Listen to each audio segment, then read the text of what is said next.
So hello everyone, we are from Group 7 and today we'll be presenting about pulmonary fibrosis. So what is pulmonary fibrosis? Pulmonary fibrosis is a term that refers to a collection of significant lung disorders that impair the respiratory system.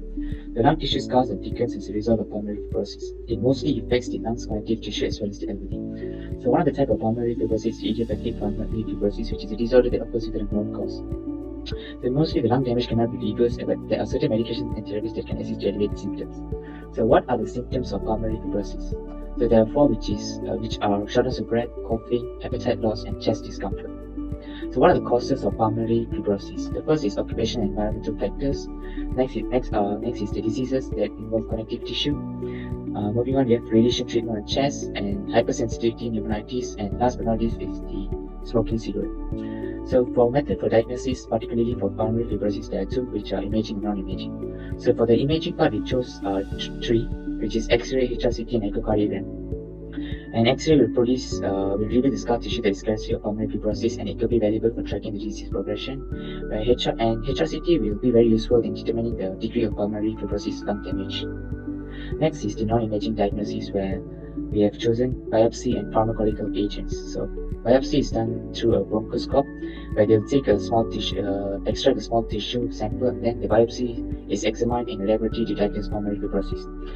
Pharmacological agents such as sulfonylurea and nintedanib may slow down the lung scarring, and this medication can help preserve lung function. Thank you.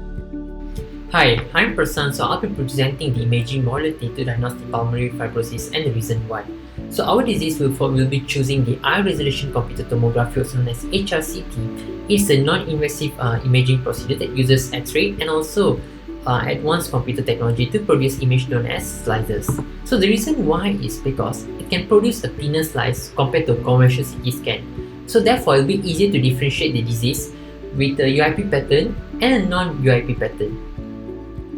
And UIP pattern on HRCT distinguished by the presence of the vessel and subpleural predominance, the reticular abnormality, and also the honeycombing.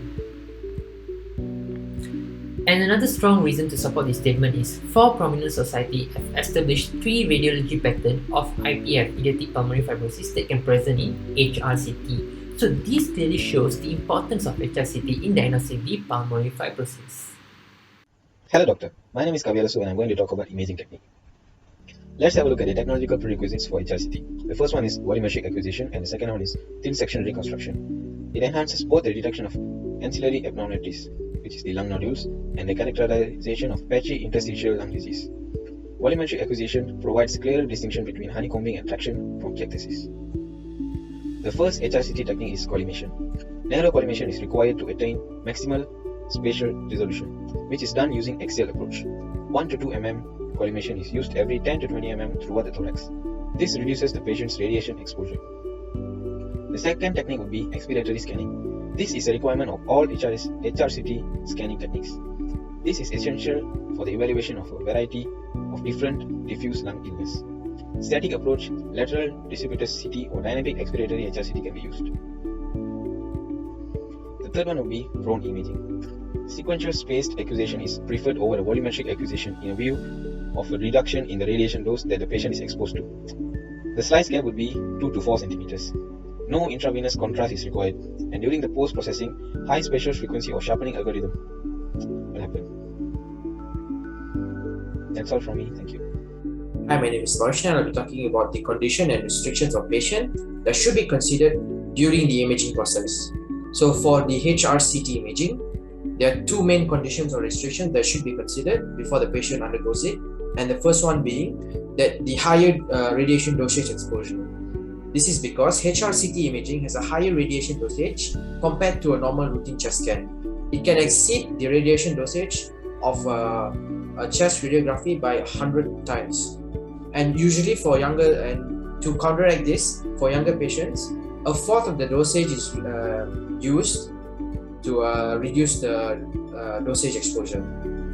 And this type of imaging technique should be restricted to carefully selected indications like the investigation of suspected interstitial lung diseases or any airspace diseases. And the second restriction that comes with the HRCT imaging is that it takes too long to scan.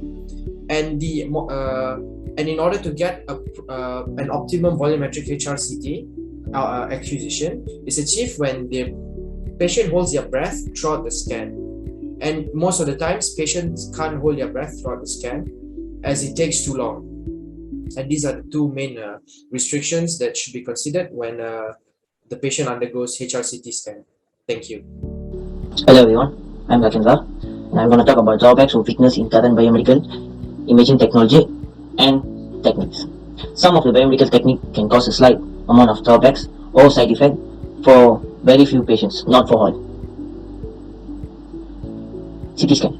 Pregnancy ladies should avoid undergoing CT scan as it can cause birth defect. If it is really necessary, they should store their breast milk earlier so that the quality of the milk is restored. Some of the CT scan uses contrast dye, and it can cause itchiness, swelling, rash, or trouble breathing. Due to high level of radiation, it is known to cancer risk. Okay.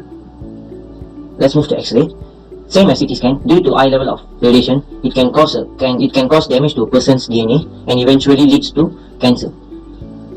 In some cases, patient can go through vomiting, bleeding, fainting, and air loss problems too. Echocardiogram. TOE procedure can cause damage to our throat. What is TOE procedure? TOE procedure is a procedure to look at our heart chamber and walls using a flexible telescope. It is also very little risk of heart attack, and in some cases, it also can cause headache and allergic reactions. Thank you.